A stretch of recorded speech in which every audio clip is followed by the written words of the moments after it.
Nathan Adams stood at the window of his penthouse office, his reflection ghosting against the Manhattan skyline. The quarterly reports lay forgotten on his mahogany desk, his mind unexpectedly drawn to memories he'd spent 5 years burying. The familiar ache in his chest returned as his phone buzzed with another message about the upcoming board meeting in Ocean View, a small coastal town in Massachusetts. "Mr. Adams, your car is ready." His assistant's voice crackled through the intercom, pulling him back to reality. Running his fingers through his perfectly styled dark hair, Nathan straightened his custom-made suit and gathered his belongings. At 42, he'd built Adams Enterprises into a billion-dollar empire, but lately, the victory felt hollow. The corner office, the luxury cars, the endless string of successful acquisitions, none of it filled the void that had been growing since that rainy October morning when he'd watched Sophie walk away. The 3-hour drive to Ocean View gave him too much time to think. The coastal town, with its quaint storefronts and salt-tinged air, was exactly the kind of place Sophie had always dreamed of living. He pushed the thought away, focusing instead on the upcoming merger that had brought him here. The local diner caught his eye as he drove down Main Street, not for its weathered blue awning or the cheerful window boxes, but for the familiar figure stepping out of it. Nathan's hands tightened on the steering wheel, his heart performing a painful somersault in his chest. Sophie. Her honey blonde hair was shorter now, falling just past her shoulders, but her warm smile remained unchanged as she held the door open. What emerged next made the world tilt on its axis. 2 little girls, identical down to their matching blue dresses and braided hair, bounced out of the diner. They couldn't have been more than 5 years old. Nathan's mind raced, calculating dates with growing horror and certainty. He pulled over, his hands shaking as he watched Sophie help the girls into a modest SUV. One of them dropped her stuffed rabbit, and Sophie's laugh carried across the street, that same musical sound that had once been the soundtrack to his happiest moments. "Lily, Charlotte, buckle up." Sophie's voice rang out, the names of his daughters, hitting him like physical blows. Nathan sat frozen, watching them drive away. The magnitude of what he'd lost, of what he'd thrown away, crashed over him in waves. 5 years ago, he'd told Sophie that building his empire was more important than starting a family. He'd been so certain, so arrogant in his conviction that personal sacrifices were necessary for professional success. Now, the truth mocked him from every angle. He hadn't just walked away from Sophie, he'd abandoned his children before they'd taken their first breath. The realization made him physically ill. His phone buzzed again, this time with a message from his CFO about urgent matters requiring his attention back in New York. For the first time in his career, Nathan ignored it. Instead, he pulled up his browser and searched for local real estate listings. The merger that had brought him to Ocean View suddenly seemed like fate rather than coincidence. That evening, in his hotel room overlooking the harbor, Nathan made calls to clear his schedule for the next few weeks. His assistant's surprise was evident. In 15 years, he'd never taken more than 2 consecutive days off. "Sir, the board won't be happy about this," she warned. "The board doesn't need to be happy," Nathan replied, his eyes fixed on the family photo he'd managed to snap discreetly outside the diner. "They just need to adjust." As night fell over Ocean View, Nathan Adams, the man who'd built an empire on calculated decisions and emotional detachment, began planning the most important negotiation of his life. But this time, the stakes weren't measured in dollars and cents. They were measured in bedtime stories, first words, and 5 years of memories he could never get back. Tomorrow, he would begin the impossible task of earning back Sophie's trust and finding a way into his daughters' lives. The irony wasn't lost on him. He'd spent years acquiring companies, but his greatest challenge would be acquiring something money couldn't buy, a second chance at being a father and husband. As he drifted off to sleep, the sound of Sophie's laugh and the sight of those 2 little girls played on repeat in his mind. For the first time in 5 years, Nathan Adams felt something he'd thought he'd buried forever: hope. The morning sun painted Ocean View in shades of gold as Nathan sat in his rental car outside the local elementary school. His hands gripped the steering wheel, knuckles white, as he watched families drop off their children. The domesticity of the scene made his chest tighten, another reminder of all he'd missed. Through his tinted windows, he spotted Sophie's SUV pulling into the parking lot. She emerged wearing a simple navy dress, her professional attire suggesting she'd built a life here beyond motherhood. The twins tumbled out of the car, their matching backpacks bouncing as they skipped toward the entrance. "Have a great day at school, my loves," Sophie called after them, her voice carrying across the lot. "Oh, remember, Aunt Rachel is picking you up today." Nathan's mind raced. Rachel, Sophie's younger sister, the same Rachel who'd called him a heartless bastard the day he'd ended things with Sophie. He wondered how many other familiar faces from his past were now part of his daughters' lives while he remained a stranger. Making a decision, Nathan stepped out of his car. "Sophie," he called out, his voice steadier than he felt. She froze, her back stiffening at the sound of his voice. When she turned, her expression was a carefully constructed mask of neutrality, but her eyes betrayed her shock. "Nathan, we need to talk." "No, we really don't."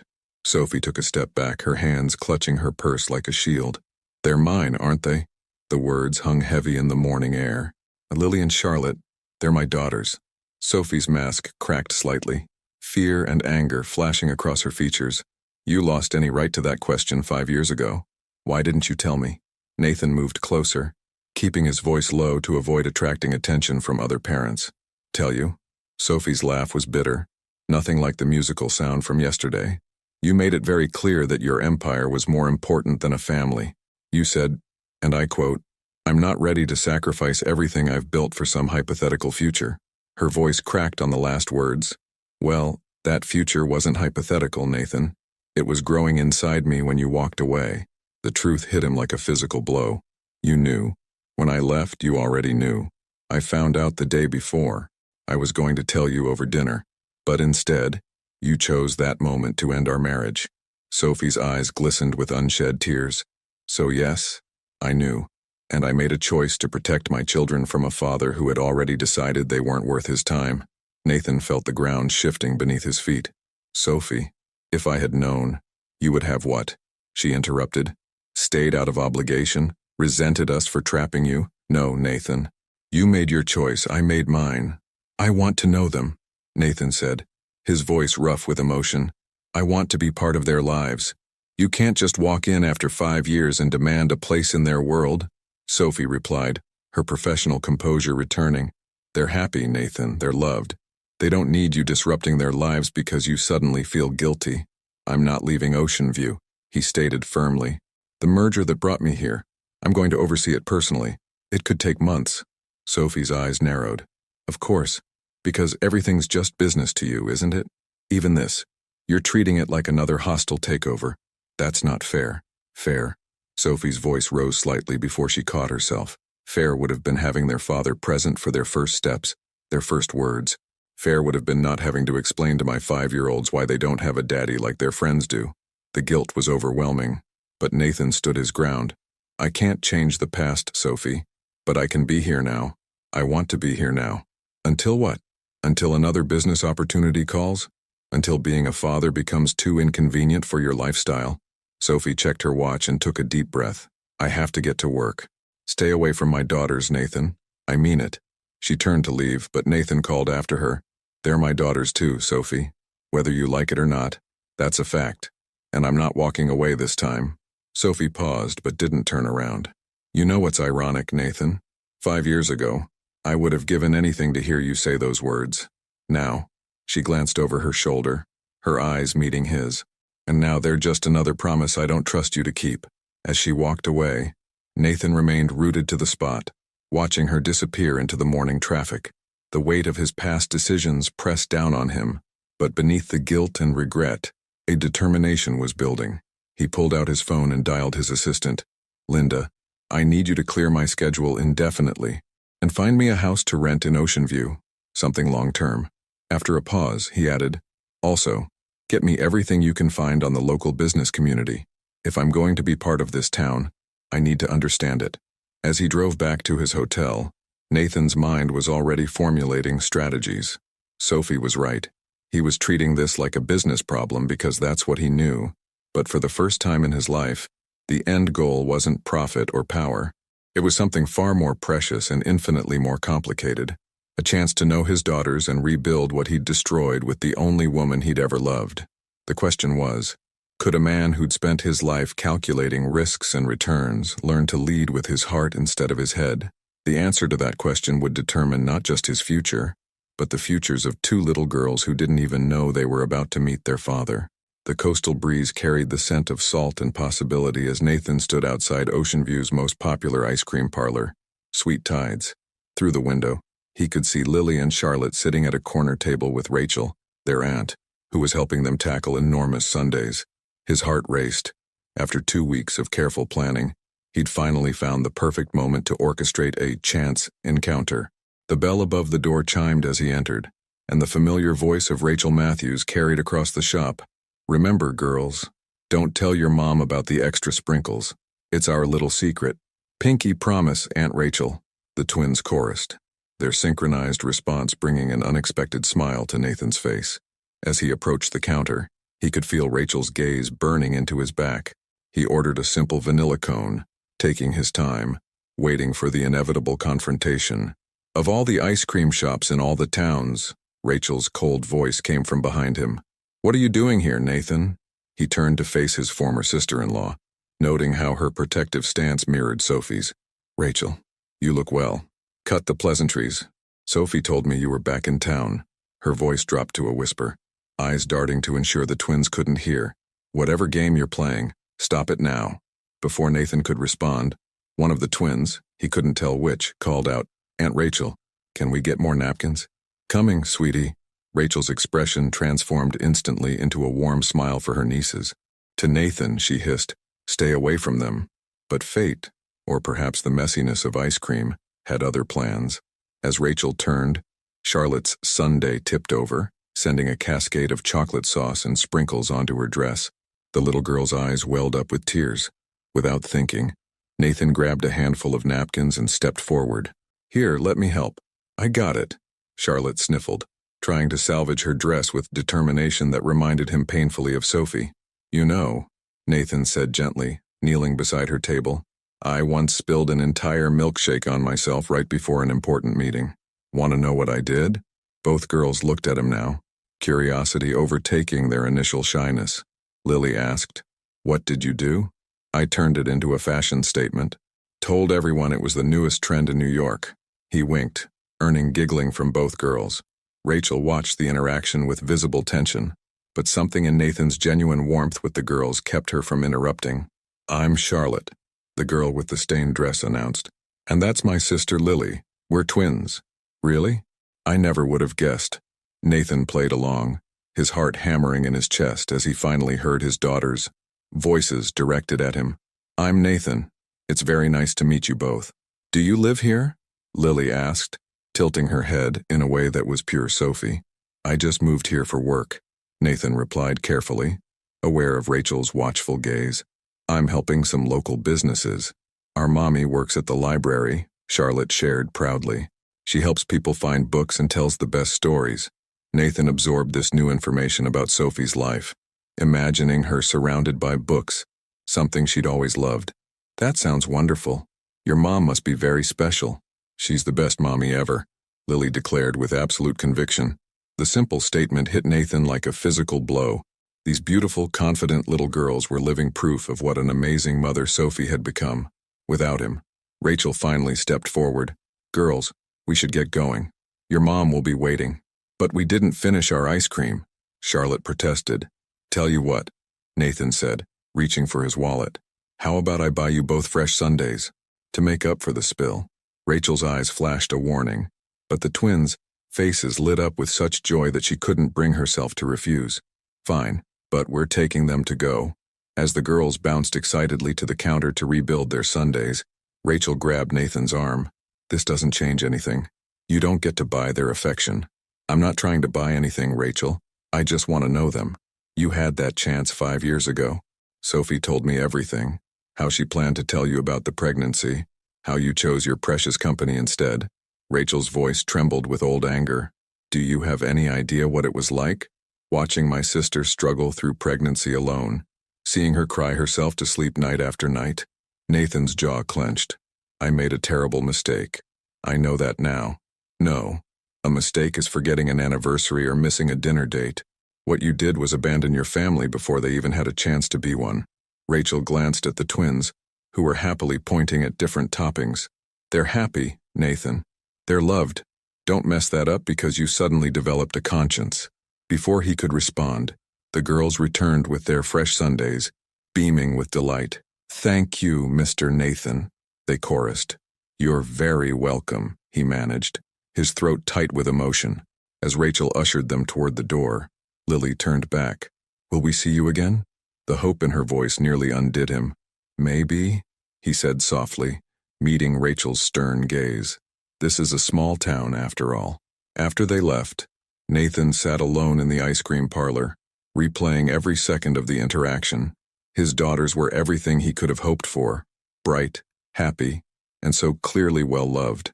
But Rachel's words echoed in his mind, mixing with Sophie's earlier warnings.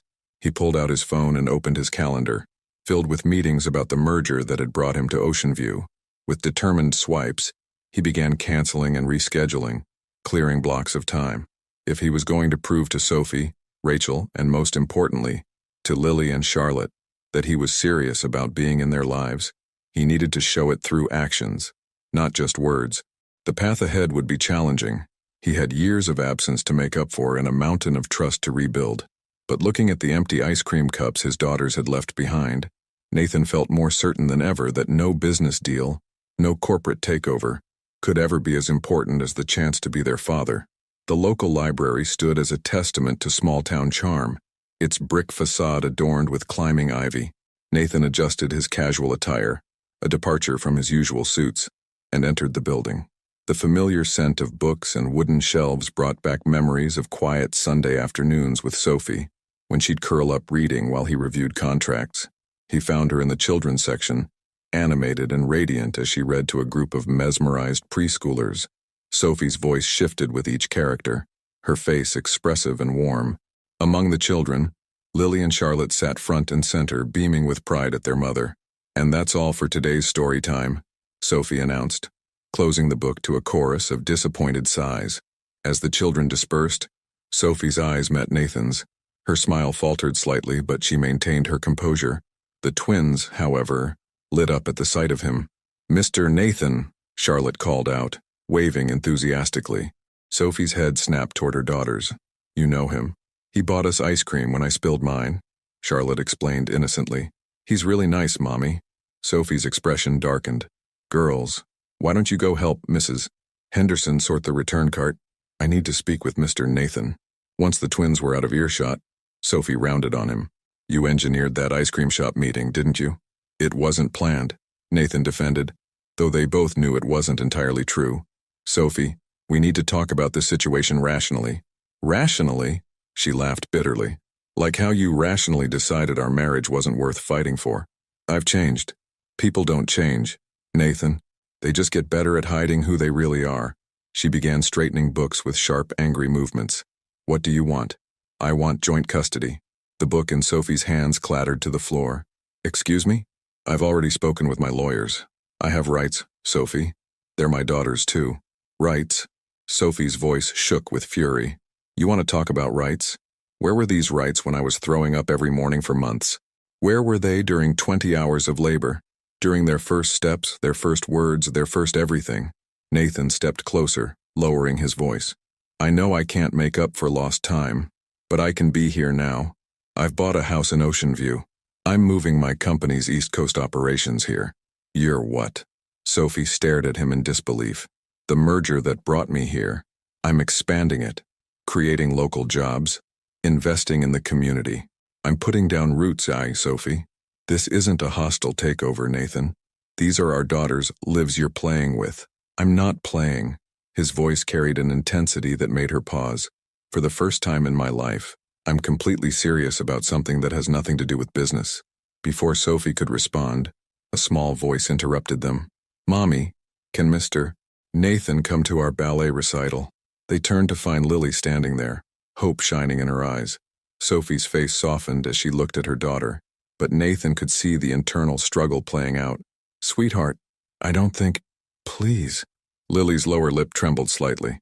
All the other girls, daddies are coming. The word daddy hung in the air between them, heavy with implications. Sophie's hands trembled as she smoothed Lily's hair. When is it? Nathan asked gently. Next Saturday, Lily replied eagerly. We're going to be butterflies. Sophie closed her eyes briefly, then opened them with resignation.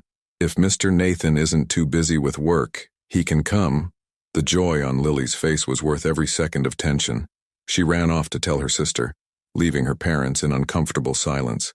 "This doesn't mean anything," Sophie finally said. "Coming to a recital doesn't make you their father." "No, but it's a start." Nathan pulled out his business card, now featuring his new Ocean View address. "I bought the old Victorian on Harbor Street. I'm moving in next week." Sophie stared at the card. "You're really serious about this?" "Dead serious. I've already transferred half my meetings to video calls and delegated most of my New York responsibilities. The Nathan Adams I knew would never do that," Sophie observed, studying his face carefully. "The Nathan Adams you knew didn't know what he had to lose." He gestured toward the twins, now giggling as they sorted books. "They're extraordinary, Sophie. You've done an amazing job with them." "I had to," she replied softly. "They're all I had." The guilt in his chest tightened. "I want to make this right, not just for them but for you too. It's too late for us, Nathan. Maybe, but it's not too late for them to have their father in their lives." He turned to leave, then paused. "The recital starts at 6:30, Sophie corrected automatically. "They need to be there early for makeup and costumes. I'll be there at 6. He held her gaze. "And Sophie?" "Thank you." As Nathan left the library, he could feel Sophie's eyes following him. Outside, he leaned against his car, letting out a shaky breath. The conversation had gone better than he'd expected, but he knew this was just the beginning. His phone buzzed. Another crisis at the New York office demanding his attention. For the first time in his career, Nathan Adams hit ignore without hesitation. He had a more important task ahead, finding the perfect flowers for 2 aspiring butterfly ballerinas. The thought made him smile, even as he recognized the magnitude of the changes he was making. The corporate titan who once measured success in profit margins was learning to measure it in smaller, more precious ways. In ballet recitals, in bedtime stories, in second chances, and maybe, just maybe, in the possibility of healing the heart he'd broken 5 years ago. The community center's auditorium buzzed with excitement as parents and relatives filed in, programs clutched in their hands. Nathan arrived at precisely 6 o'clock, his arms laden with 2 identical bouquets of pink and purple flowers. He'd spent an embarrassing amount of time at the florist, ensuring each arrangement was perfect. Backstage, he could hear the excited chatter of young dancers. His heart raced, knowing his daughters were among them. The past week had been a whirlwind of preparations. Moving into the Harbor Street house, setting up his new office, and most importantly, carefully navigating the delicate boundaries Sophie had established. "You came."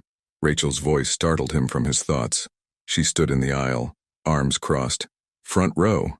Nathan asked, gesturing to the reserved seats. "Sophie's saving spots." Rachel's expression softened slightly. "Those flowers are beautiful. The girls will love them." They found Sophie in the front row, looking elegant in a blue dress. She tensed when she saw Nathan but managed a civil nod. "You're early." "I said I would be." He settled into the seat beside her, acutely aware of the space between them. "How are they doing?" "Nervous? Excited?" Charlotte kept practicing in the kitchen this morning until she knocked over the cereal. A small smile played at Sophie's lips. "She's just like you, determined to perfect everything." The casual observation caught them both off guard. For a moment, the years seemed to fall away, and they were just proud parents sharing a moment about their children. The lights dimmed, breaking the spell. The dance instructor stepped onto the stage, welcoming everyone to the spring recital. Nathan barely heard her words, his attention focused on the program in his hands. Scene 3, The Butterfly Garden, featuring Charlotte and Lily Matthews. The first 2 performances passed in a blur of tutus and tentative dance steps. Then, the stage transformed into a garden scene, and Nathan's breath caught as 2 small figures in iridescent wings took the stage. Under the spotlight, his daughters were magical. Charlotte moved with precision, her face set in concentration, while Lily added flourishes to each movement, her natural creativity shining through. They weren't perfect. Charlotte stumbled once, and Lily briefly forgot a sequence. But to Nathan, every second was precious. Sophie wiped tears from her eyes as the girls completed their final pose. Nathan found himself standing, applauding with an enthusiasm that would have embarrassed his corporate self. The twins beamed, and for a brief moment, their eyes found him in the crowd. After the recital, the auditorium filled with proud families and excited dancers. Nathan hung back, uncertain of his place in this intimate celebration, until he heard familiar voices calling out, "Mr. Nathan, did you see us?" Charlotte rushed toward him, still in her costume, with Lily close behind. "You were both incredible," he said, kneeling to their level and presenting the bouquets. "These are for you." Their eyes widened at the flowers. "They're so pretty," Lily exclaimed, burying her nose in the blooms. "Just like real butterflies," Charlotte added, carefully touching the delicate petals. Sophie appeared behind them, her expression unreadable. "Girls, what do we say?" "Thank you, Mr. Nathan," they chorused. "Can he come for ice cream with us?" Lily asked suddenly. "Please, Mommy. Aunt Rachel always takes us for ice cream after recitals." Sophie hesitated, looking between her daughters' hopeful faces and Nathan's careful neutrality. Rachel, who had joined them, spoke up unexpectedly. "I think that would be nice," she said, surprising everyone. "Besides, I need to hear all about that amazing spin you added, Lily." Over ice cream, Nathan watched in fascination as his daughters' personalities emerged more clearly. Charlotte methodically ate her sundae, explaining each dance step with technical precision, while Lily created elaborate stories about being a real butterfly, her ice cream melting forgotten. "They're so different," he murmured to Sophie, who sat beside him while Rachel entertained the girls. "But they balance each other perfectly," Sophie replied softly. "Charlotte helps Lily stay focused, and Lily helps Charlotte loosen up." She paused, then added, "Like us, once upon a time." The comment hung between them, heavy with meaning. Nathan turned to face her fully. "Sophie, don't," she interrupted. "Not here. Not now. This evening is about them." As if on cue, Charlotte called out, "Mommy, can Mr. Nathan read us our bedtime story tonight?" The table fell silent. Sophie's fingers tightened around her coffee cup. "Sweetie, I don't think—" "Please," both girls pleaded. "He does good voices. We heard him at the library." Nathan held his breath, watching Sophie struggle with the decision. Finally, she said, "One story, and then it's straight to bed." The drive to Sophie's modest but charming house was filled with the girls' excited chatter. Nathan followed them inside, noting the photos lining the walls. 5 years of memories he'd missed, captured in frames. In the twins' bedroom, filled with butterflies and books, Nathan sat between their beds and opened the story they'd chosen. As he read, giving each character a distinct voice, he caught Sophie watching from the doorway, her expression softening. Later, after kisses goodnight and promises to visit soon, Nathan stood on Sophie's porch, the evening's events swirling in his mind. "They're falling for you," Sophie said quietly, her arms wrapped around herself. "If you disappear again, I won't." Nathan met her gaze steadily. "I know you don't trust that yet, but I'm going to prove it. Every day, in every way I can." As he walked to his car, Nathan's phone buzzed with a message from his New York office about an urgent situation. Without hesitation, he typed back, "Handle it. I'm where I need to be." Looking back at the house, seeing Sophie silhouetted in the doorway, Nathan realized that for the first time in his life, success meant something entirely different than what he'd always believed. It meant earning the right to read bedtime stories, to receive butterfly hugs, and maybe, just maybe, to heal the family he'd once abandoned. Dark clouds gathered over Ocean View as Nathan sat in his new office, reviewing the latest reports from New York. The numbers weren't good. His extended absence and divided attention were starting to show in the company's performance. The board was getting restless, and his COO had been hinting at serious concerns. A knock at his door interrupted his brooding. Linda, his assistant who'd relocated with him, entered with a worried expression. "Mr. Adams, the board is requesting an emergency meeting, in person, in New York." Nathan glanced at his calendar, where School Science Fair, 2 p.m., was prominently marked. He'd promised the twins he'd be there. Charlotte had spent weeks perfecting her project on butterfly metamorphosis, while Lily had created an elaborate experiment about rainbow formation. "Schedule it for next week," he instructed. "Sir," Linda hesitated. "They're insisting on tomorrow morning. The shareholders are nervous about the Q2 projections." Before he could respond, his phone lit up with a text from Sophie. "Girls are so excited to show you their projects. Don't be late." The contrast between his two worlds had never felt more stark.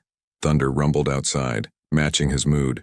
Tell them I'll video conference in Nie, he decided. I'm not missing the science fair. Linda's expression suggested she thought this was a mistake, but she nodded and left. Nathan returned to the reports, trying to focus, when his phone rang. The screen displayed Maxwell Porter, board chairman. Nathan, Maxwell's voice was grave. We need to talk about the company's direction. Max, if this is about tomorrow's meeting, it's about more than that. The New York office is floundering without you.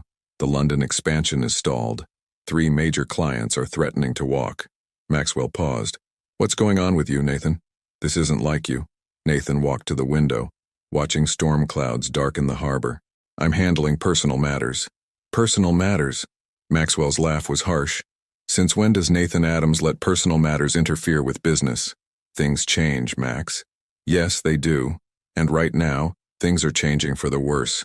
The board is considering a vote of no confidence. The words hung in the air like a physical threat. Nathan had spent 15 years building his company from nothing. The thought of losing it made him feel physically ill. Give me 2 weeks, he said finally. I'll stabilize things. You have until the end of the week. Be in New York on Monday, or we'll proceed with the vote. The line went dead. Nathan loosened his tie, feeling trapped. The storm outside had intensified, rain lashing against the windows. His phone buzzed again. A picture from Sophie of the twins in their science fair t-shirts, beaming at the camera. The drive to the school was tense, windshield wipers fighting against the downpour. Nathan arrived just as the science fair was beginning, slipping into the gymnasium where dozens of projects were displayed. Mr. Nathan! 2 excited voices called out. The twins rushed over, wearing matching lab coats with their names embroidered on the pockets, a gift he'd sent last week. Show me everything, he said, pushing thoughts of the company crisis aside. Charlotte grabbed his hand, pulling him toward her display. Look, these show all the stages of metamorphosis, she explained proudly, pointing to detailed drawings. And I have real chrysalises. One might hatch today. Lily bounced impatiently. My turn. Come see how I made rainbows with prisms and water. Nathan moved between their projects, asking questions and marveling at their different approaches. Charlotte's methodical documentation contrasted perfectly with Lily's creative experimentation. Sophie appeared beside him, holding 2 cups of coffee. They've been practicing their presentations all week, she said, handing him a cup. Charlotte made me time her with a stopwatch. Just like her father, Rachel commented, joining them. Her tone was less hostile than usual, almost teasing. The science fair judges approached, and Nathan watched proudly as his daughters presented their projects. Charlotte didn't miss a single detail, while Lily charmed the judges with her enthusiasm. Then his phone began buzzing insistently. Email notifications from the New York office flooded his screen. The London deal was collapsing. Share prices were dropping. The board was calling for an immediate response. Nathan, Sophie's voice pulled him back. They're announcing the winners. He looked up to see Charlotte clutching a blue ribbon for most scientific approach, while Lily received a special award for creative innovation. Their faces glowed with pride as they ran toward him. Did you see? Charlotte exclaimed. First place in my category. We both won, Lily added, jumping up and down. Nathan's phone buzzed again. An urgent message from Linda about the London situation deteriorating. He needed to make calls, needed to salvage the deal, needed to protect everything he'd built. But looking at his daughters, shining faces, he made a different choice. This calls for a celebration, he announced. How about pizza at that place by the harbor? Can we get the one with extra cheese? Lily asked hopefully. And watch the storm from the big windows, Charlotte added. Sophie raised an eyebrow. Don't you have work to handle? Nathan met her gaze steadily. Nothing more important than this.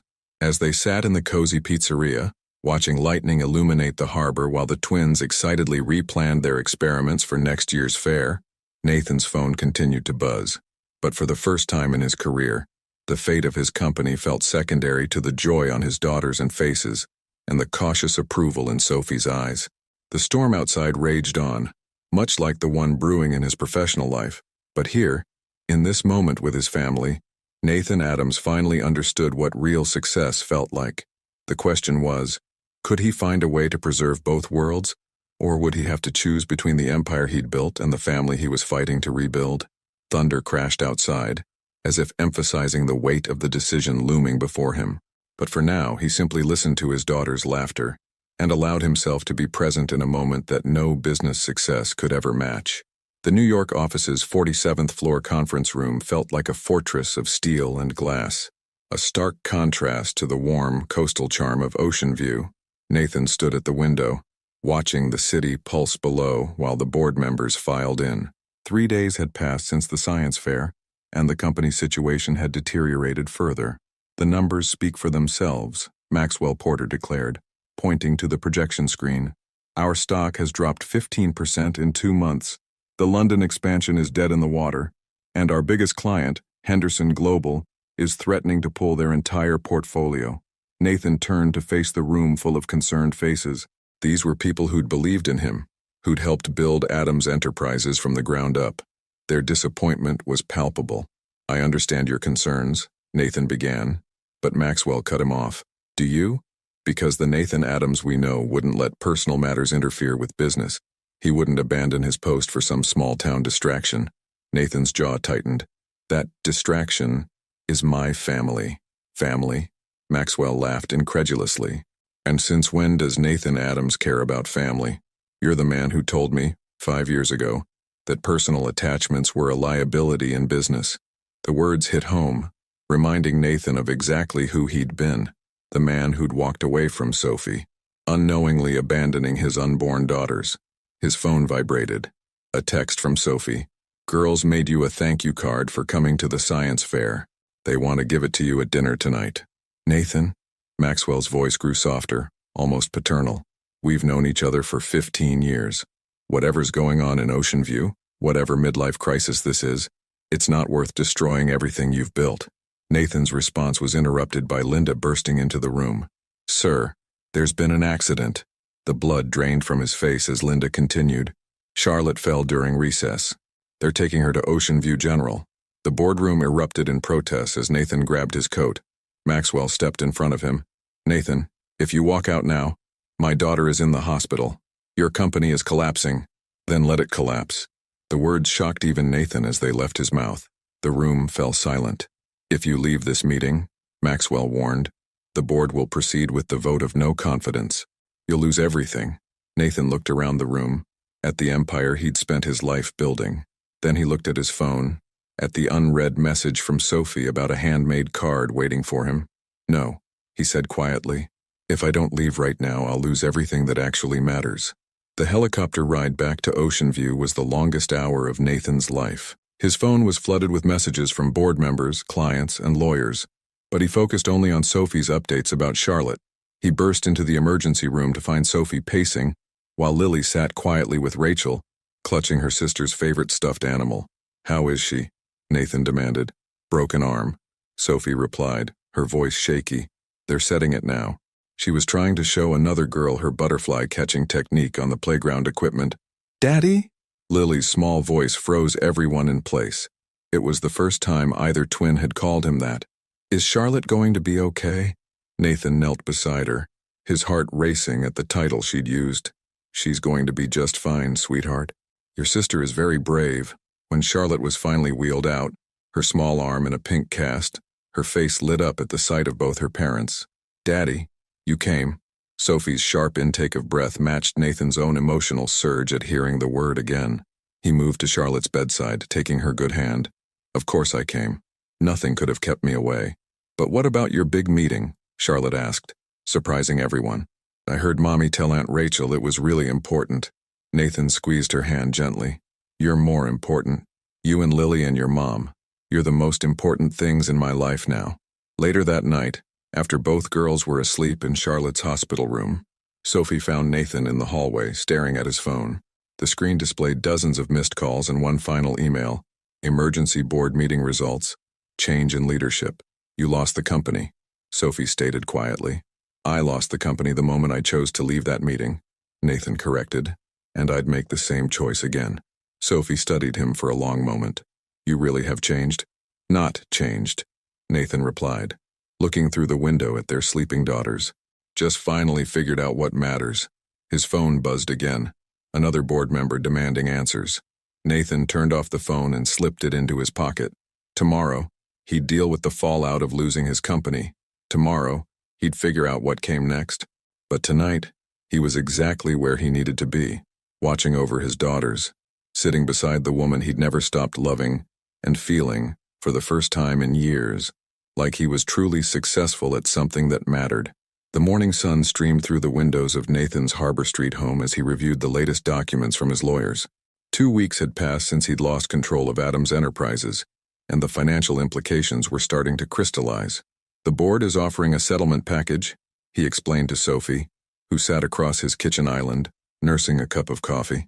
She'd started coming by more frequently since the hospital incident, their co-parenting relationship evolving into something closer to friendship. "How bad is it?" she asked. "I keep my personal assets, but lose controlling interest in the company." Nathan ran a hand through his hair. "They're being generous, considering I essentially abandoned ship." "For Charlotte," Sophie reminded him softly. "For all of you." He met her eyes. "I don't regret it." The sound of footsteps thundering down the stairs interrupted their conversation. The twins burst into the kitchen, Charlotte's pink cast now covered in drawings and signatures. "Daddy, can we have pancakes?" Lily asked, climbing onto a stool beside him. The word "daddy" still made his heart skip every time he heard it. "With chocolate chips," Charlotte added hopefully. Nathan glanced at Sophie, who nodded her approval. "Pancakes it is. Want to help?" Soon the kitchen was filled with laughter and the smell of breakfast. Charlotte read the recipe with careful precision while Lily created increasingly elaborate pancake shapes. Sophie watched from her perch, something soft in her expression. "Mr. Adams." Linda appeared in the doorway, looking uncomfortable about interrupting the family moment. "There's someone here to see you." Maxwell Porter stood in the living room, looking out of place in his expensive suit. His eyes took in the family photos Nathan had recently hung, pictures Sophie had shared of the twins, early years, mixed with new ones they'd taken together. "Max," Nathan greeted him cautiously. "What brings you to Ocean View?" "Curiosity, mostly." Maxwell turned to face him. "I wanted to see what was worth throwing away an empire for." Before Nathan could respond, Charlotte's voice rang out. "Daddy, the pancakes are ready." Maxwell raised an eyebrow at the title, following Nathan back to the kitchen where the domestic scene unfolded. Sophie was helping Lily arrange pancakes into butterfly shapes, while Charlotte meticulously counted chocolate chips. "Max, this is Sophie, and these are my daughters, Charlotte and Lily." Nathan introduced them proudly. Understanding dawned on Maxwell's face as he looked between Sophie and the twins. "The wife who disappeared 5 years ago," he said quietly. "The one you never talked about. Would you like some pancakes, Mr. Porter?" Charlotte offered politely, her father's business manners showing through. Something in Maxwell's expression shifted as he accepted a plate. He watched the family interact, noting how naturally Nathan fit into this world so far removed from corporate boardrooms. After breakfast, while Sophie took the girls upstairs to clean up, Maxwell turned to Nathan. "The board's decision stands," he said, but his tone was gentler. "However, I might have a proposition for you." "I'm listening." "There's a tech startup here in Ocean View, small but promising.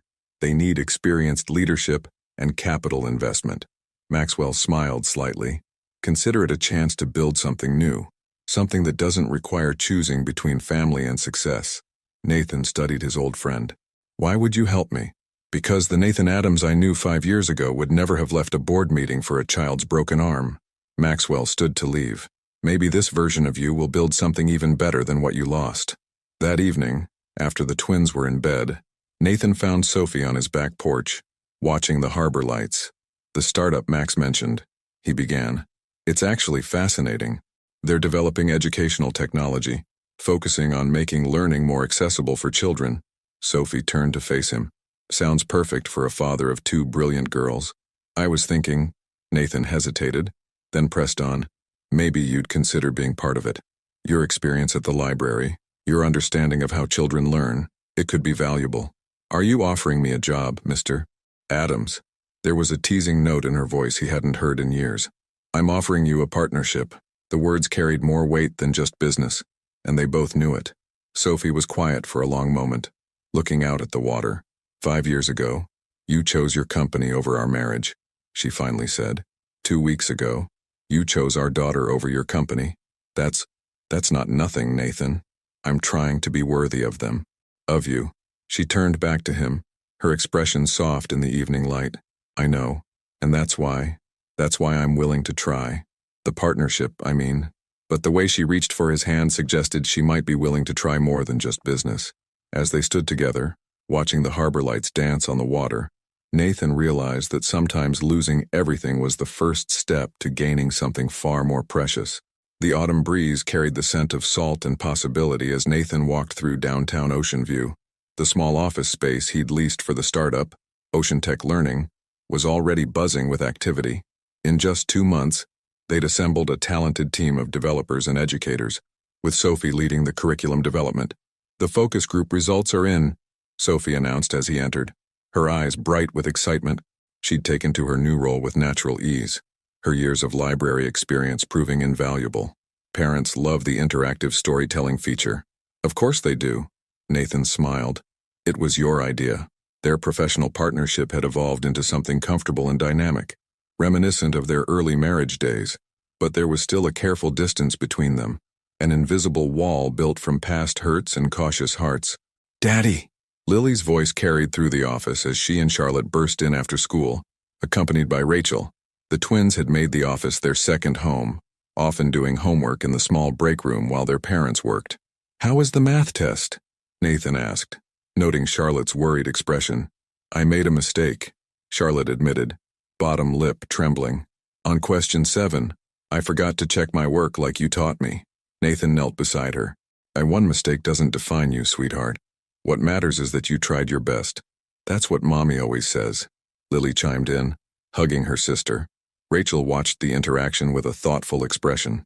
Later, as Nathan walked her out, she surprised him by saying, You're good with them. Better than I expected. High praise from their protective aunt.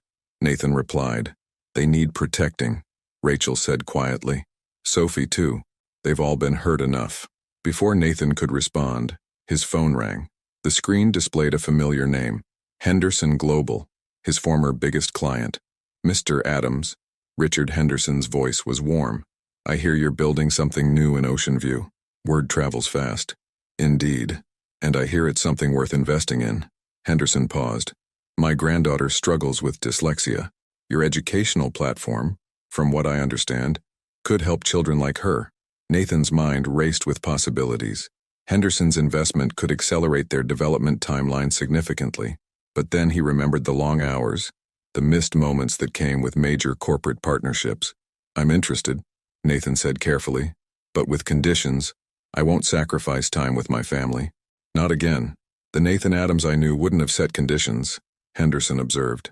The Nathan Adams you knew lost what mattered most once. I won't make that mistake again. That evening, after sharing the potential investment news with Sophie, they sat on his porch swing watching the twins play in the yard.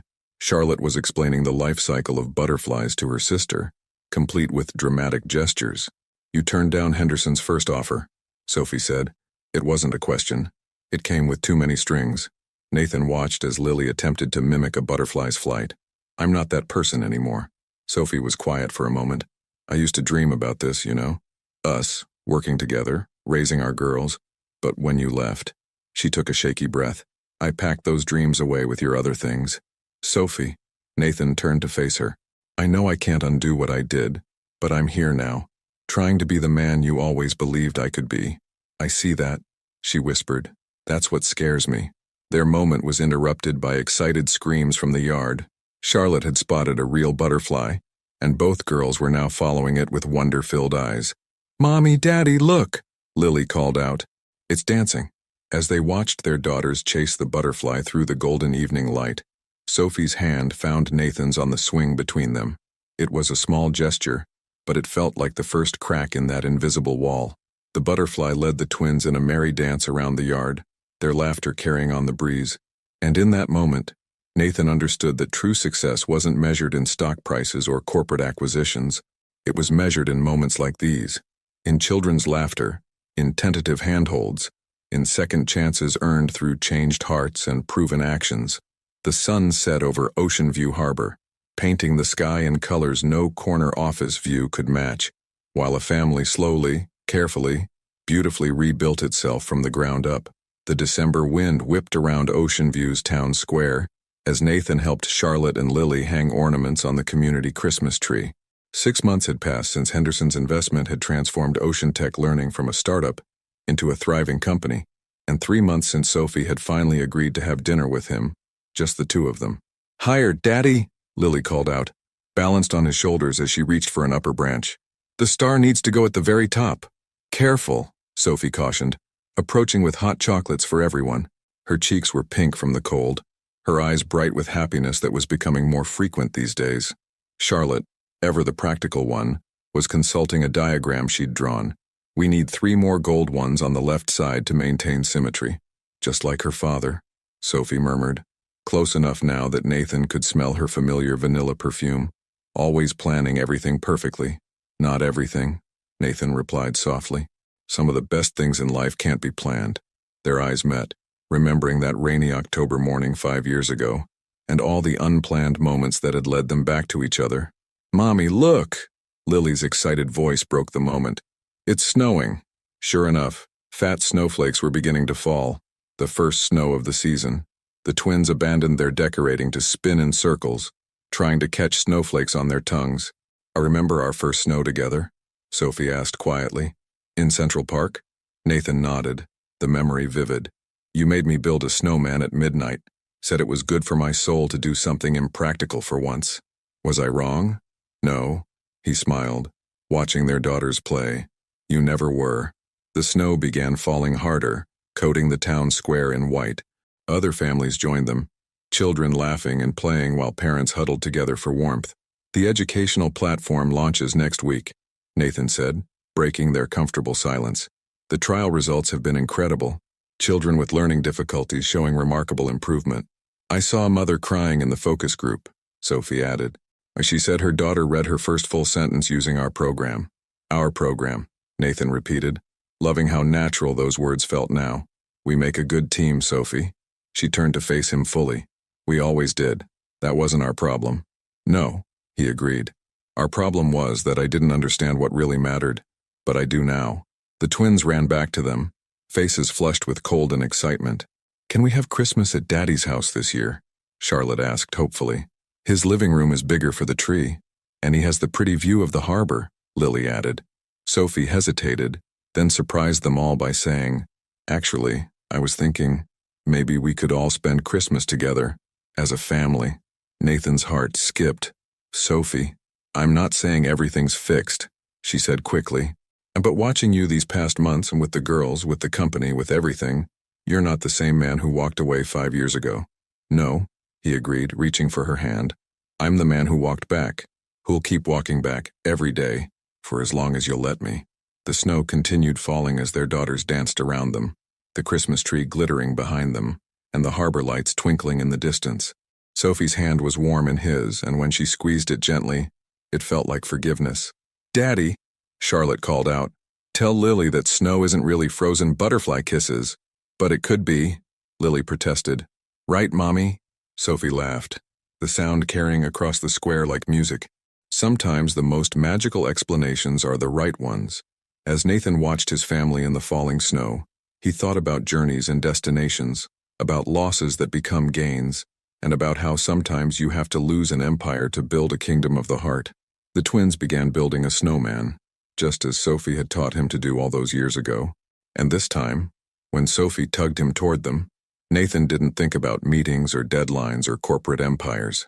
He thought only of this moment, of his daughters, laughter, of Sophie's hand in his, and of all the beautiful, unplanned moments yet to come. In the end, it wasn't about choosing between success and family. It was about redefining success itself, and standing there in the snow with his family.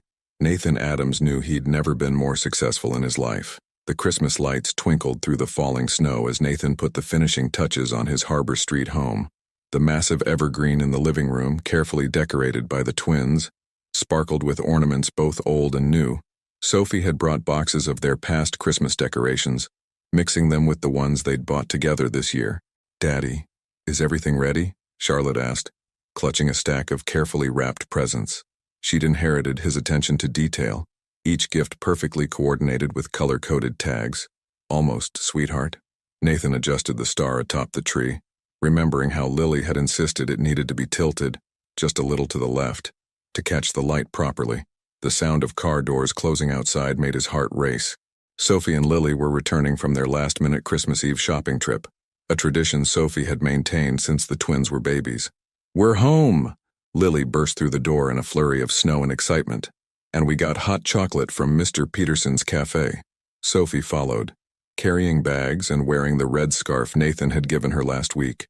Their eyes met across the room, and the warmth in her smile made his breath catch. "The house looks beautiful," she said, taking in the decorations. "You and Charlotte outdid yourselves." "We followed the diagram exactly," Charlotte announced proudly, showing her mother the detailed plan she'd drawn. Nathan moved to help Sophie with the bags, their hands brushing. These small touches had become more frequent lately, each one carrying the weight of possibility. "Girls," Sophie called out, "why don't you get changed into your Christmas pajamas? Then we can start our Christmas Eve traditions." As the twins thundered upstairs, Sophie turned to Nathan. "Thank you for hosting Christmas. It means a lot to them, to all of us." "Sophie," Nathan began, gathering his courage. "These past months, working together, being a family again, it's everything I never knew I needed 5 years ago." "Nathan, please, let me finish." He took her hands in his. "I was a fool. I thought success meant corner offices and corporate mergers. But real success is hearing our daughters laugh.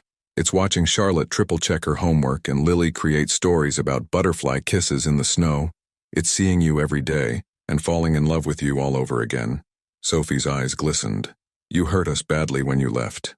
I know, and I'll spend the rest of my life making up for that mistake, if you'll let me." Nathan reached into his pocket, pulling out a small box. "I'm not asking for everything back right away. I'm asking for a chance to rebuild, properly this time, together." Inside the box was a delicate silver butterfly pendant, a symbol of their family's transformation. "Is that," Sophie's voice trembled, "the necklace you were looking at in town last month?" "Yes." Nathan smiled. "I pay attention now, to everything that matters." Before Sophie could respond, excited squeals erupted from upstairs, followed by the thunder of little feet. "Mommy, Daddy, it's snowing again," Lily called out. "Can we go outside, please?" Charlotte added, already in her Christmas pajamas. Sophie wiped her eyes, laughing. 5 minutes only. It's almost bedtime." As they watched their daughters dance in the falling snow, Sophie leaned into Nathan's side. Yes," she whispered. "Yes. Yes to rebuilding. Yes to trying again. Yes to everything."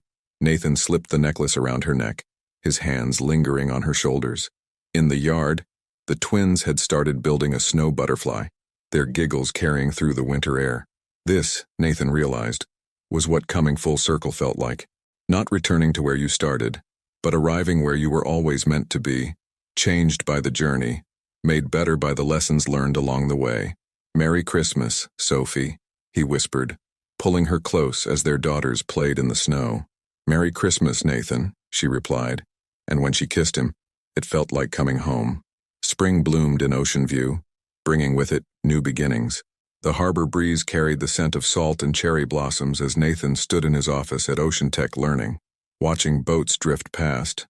The company had exceeded all expectations, with their educational platform now helping thousands of children across the country. "The Henderson Foundation wants to expand the program internationally," Sophie announced, entering with a stack of reports. She'd moved her desk into his office months ago, claiming it was more efficient. They both knew it was more than that. "What do you think?" Nathan asked, turning to face her. The butterfly pendant he'd given her at Christmas caught the morning light. "I think we need to be smart about scaling," she replied, settling into her chair. "Keep our priorities straight." Nathan smiled, understanding her meaning. Their relationship had blossomed since Christmas, carefully rebuilt on a foundation of trust and changed priorities. The twins had flourished in the renewed family dynamic, their different personalities complementing each other perfectly. A commotion outside drew their attention. Charlotte and Lily burst into the office, fresh from their last day of school before spring break. "Daddy, look." Charlotte held up her science project, an A+ paper on butterfly migration patterns. "Ms. Thompson said it was the best in the class. And I wrote a story about a butterfly who becomes president," Lily added, waving her creative writing assignment. Nathan gathered both girls into a hug, catching Sophie's eye over their heads. The love and contentment in her expression made his heart swell. "I have an idea," he announced. "Let's celebrate. How about a picnic by the harbor?" "Can we bring the kites you bought us?" Lily asked excitedly. "The butterfly ones," Charlotte added. "Of course," Sophie smiled, already reaching for her bag. "It's perfect weather for flying." At the harbor park, Nathan helped the twins launch their kites while Sophie spread out their picnic. The colorful butterfly kites danced against the blue sky, drawing admiring looks from passers-by. "Higher, Daddy," Lily called out, her kite swooping and diving. "Keep it steady," Charlotte advised her sister, handling her own kite with characteristic precision. Sophie appeared beside Nathan, slipping her hand into his. "Remember when you first came back?" she asked softly. "I was so afraid you'd leave again." "Never," Nathan promised, squeezing her hand. "Everything I need is right here." The afternoon sun painted the harbor in golden light as their family played together. Charlotte explained wind patterns to her sister, while Lily created elaborate stories about their kites having adventures in the clouds. Later, as they walked home along the beach, the twins running ahead to collect shells, Nathan pulled Sophie close. "Move in with me," he said simply. "You and the girls. The Harbor Street house feels empty without you." Sophie looked up at him, her eyes bright with emotion. "Are you sure?"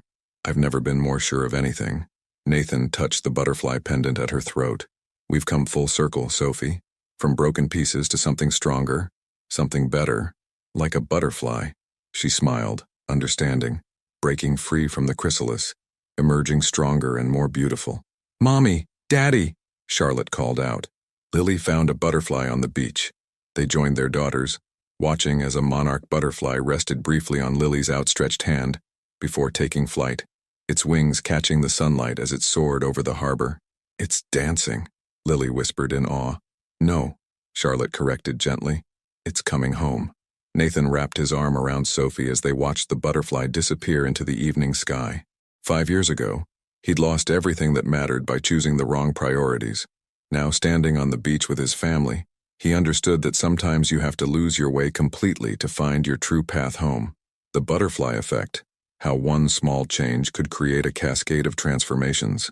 His decision to return to Ocean View had set in motion a series of events that had not only rebuilt his family, but had created something even more beautiful than before. As the sun set over the harbor, painting the sky in colors no corner office could match, Nathan Adams held his family close and thanked whatever twist of fate had given him a second chance to get things right. If you had to choose between maintaining your professional empire or rebuilding a family you once abandoned, what decision would you make and why? Leave your opinion in the comments. Thank you for watching. If you enjoyed the story, please subscribe to our channel and leave a comment below letting us know what you thought. Your feedback and support mean a lot to us. Stay tuned for more exciting stories.